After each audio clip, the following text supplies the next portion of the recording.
Hello everyone and welcome back to the channel. This week's Magical Monday video we will be discussing candle magic. Now here is a disclaimer. When you're doing your candle magic, make sure that you are practicing fire safety. We do not need to be burning down our homes, our apartments, or anything, or someone else's home that we're living in. We don't want to do that. So make sure that you're not leaving a candle unattended. You want to make sure that the candle flame is extinguished before you leave the house or before you go to bed, especially if you don't want to leave it lit all day.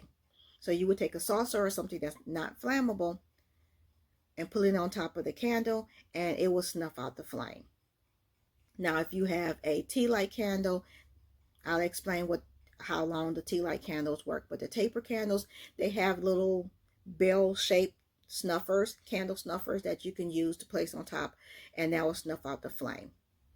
Never blow out a flame when you're doing candle magic, because in a sense you're basically blowing away your intention, and that is kind of counterintuitive to what you're doing. So with that being said, let's get into the video. Now, we do candle magic for the sole purpose of attracting our wants and desires. We're petitioning spirit, God, and our ancestors to basically give us what we want. This could be more money, a better job, attract love, protection. That's basically what we're doing candle magic for. You might already been doing candle magic, especially if you're involved with the church. I know the Catholics go to mass and they generally light candles for their loved ones that has passed on, or for the saints, and they're basically petitioning them, because that's what prayer is a petition.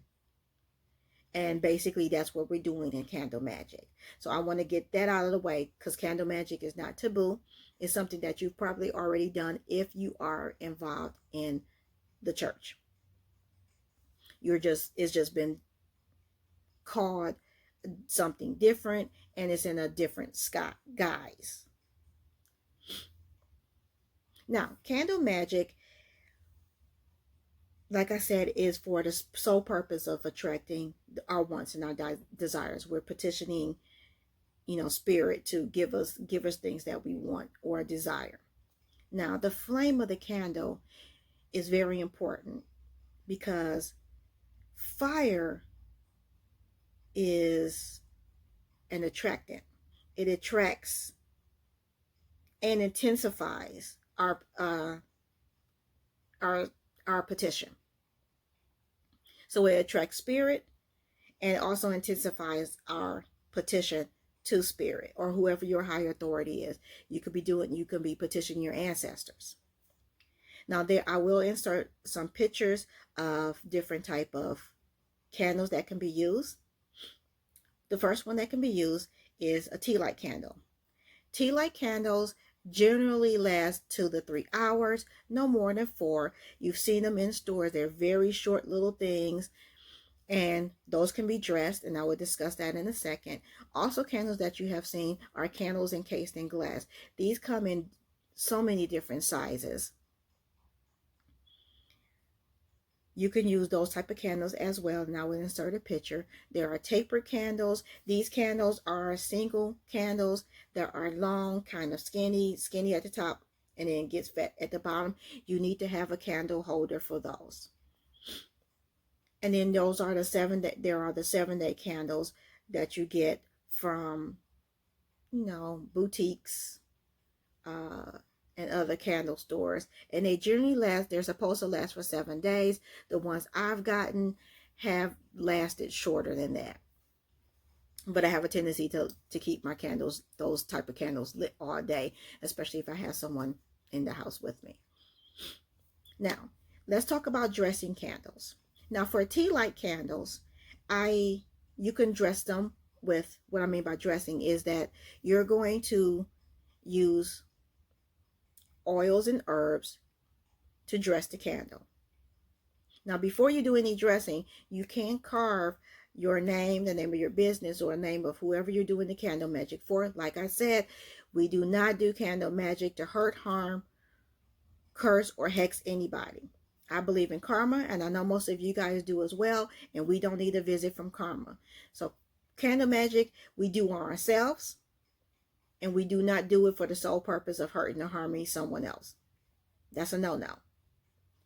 So you could carve it with your name, business name, name of someone that you're going to do positive work for. You don't necessarily have to do it. If you're doing it for yourself, you don't have to carve. You could also carve signs, sigils, and I could explain that in a different video if you want. Just leave that request in the comments. Now, the tea light candles, you could put herbs and oils in, and you could just rub them. I poke holes in all candles that I use, doesn't matter, except for tapered candles. And then that's how you would dress tea light candles. I do have a demonstration that I will insert in this video. Now, candles encased in glass, that's the different sizes that you see at the store, and the 7-day candles. You could have these dressed as well, same way you would do the tea light candle. Carve your name of your business, sprinkle some herbs, some oil, poke some holes. That way the oil and herbs gets inside of the candle, and while the candle melts, is basically merging together with the oils and herbs that you're using. And that intention is the candle is soaking all of that goodness in. With taper candles, you actually want to do your carving or do your sigil, rub the oil on the candle, and then make sure that you have a paper towel or a piece of paper under the candle, because this one's a little messy. And you could sprinkle the herbs or spices that you have. If you don't want to do the sprinkling, you could put it on the paper or paper towel and roll the actual candle inside of that herb spice mixture. Now, when you are setting intentions with any of these candles, you could write a petition, and you can set it up under the saucer that the candle is on, or you could say a silent prayer, or speak the prayer, or speak the intention out loud to your higher authority, spirit, or your ancestors, whoever you're petitioning for, to answer to attract these good things to you, or to your loved one that you're doing the candle magic for.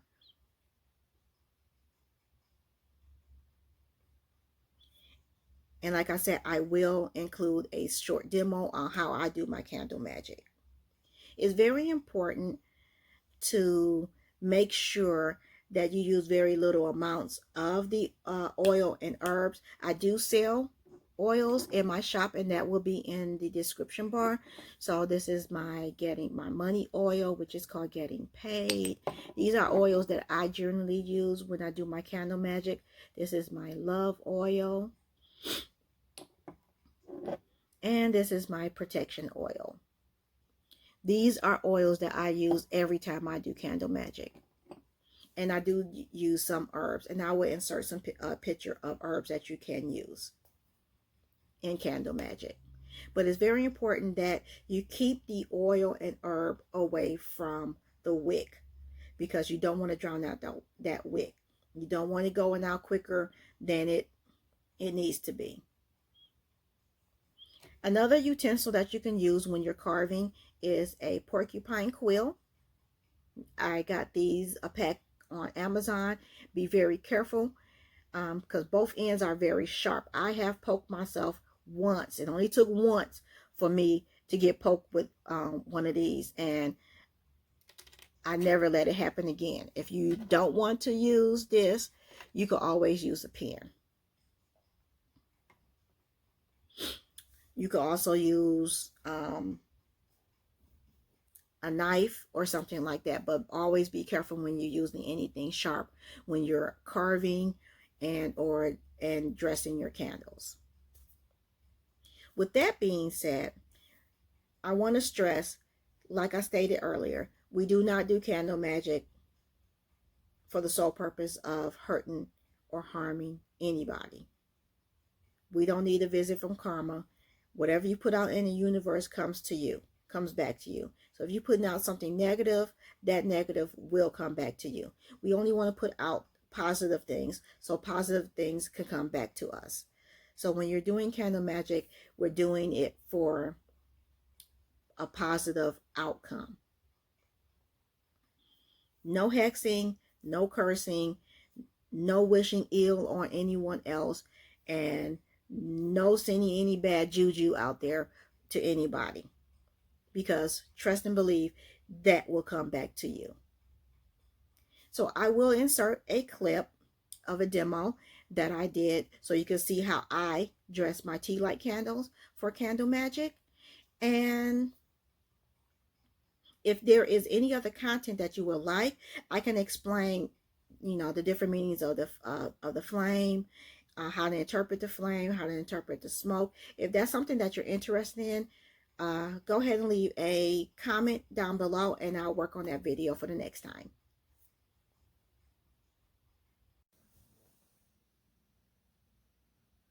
Okay, I am going to demonstrate how I do my candle magic. I have 2 tea light candles here. And what I generally do is I will mark one with my name. You don't necessarily have to mark it if it's for you, but it is a good idea to do so. If it's for someone else, you can also write their name there. If it's for your business, you can do the same thing.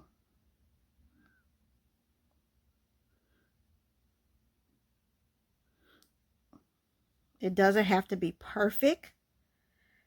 Spirit knows what you're writing. What I'm using to write it with is a Porcupine Quill, and you can get these on Amazon, but be very careful because Porcupine Quills are very sharp on both ends. This is a little more dull, but it's still sharp, and this end is even sharper. I have poked myself with this, so you have to be very careful. You can also use a pen. I do have a pen here. You can also use a pen. And these are other candles that I use. These are just your typical candles in glass. And here's another. It's basically the same, and with these particular candles, the tea light candles, I'm only going to use oil. So I like to release the wick, because with tea light candles, the wick is generally pressed down onto the candle. I do still poke holes. I at least poke 1, 2, 3, 4. Like I said, be careful if you're using a porcupine quill or any other utensil to poke holes in. This only allows for the oils to go a little bit deeper into the candle. And as you can see, this is nothing but really thin aluminum.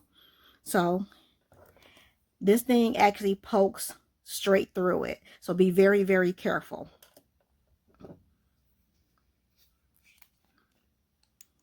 And in each candle, I'm going to place a couple of drops of my oil. These oils can be found in my shop, and the link will be in the description bar.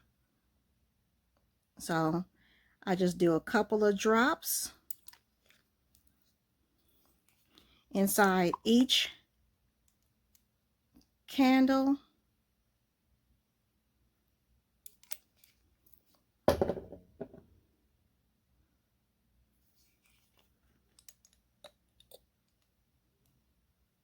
Just a couple of drops.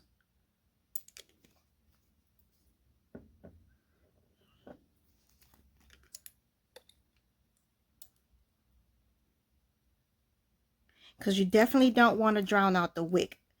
So that's why you just do a couple of droppers full. And this is the other oil I will be using inside of each candle.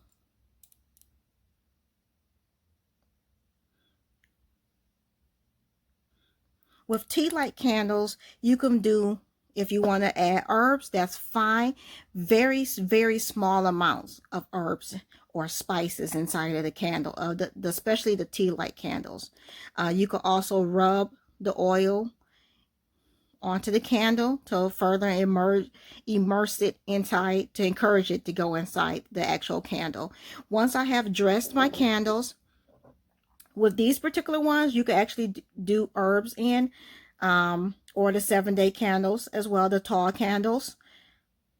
And the tapered candles, you can just rub the oil on the actual candles and then sprinkle the herbs on the candles, or roll the candle inside a herb mixture or spice mixture. But you would do the same thing with this type of candle. The 7-day candle, you could write your name, your business name, or someone else, whoever you're doing your candle magic for. You can also write your name on that. With the taper candles, you could carve the name on the actual candle itself. And once I am done with that, once I am done dressing my candles, I basically set my intentions. You could set your intentions in writing, or you could say a little prayer over the candles, and then you could proceed to lighting the candles.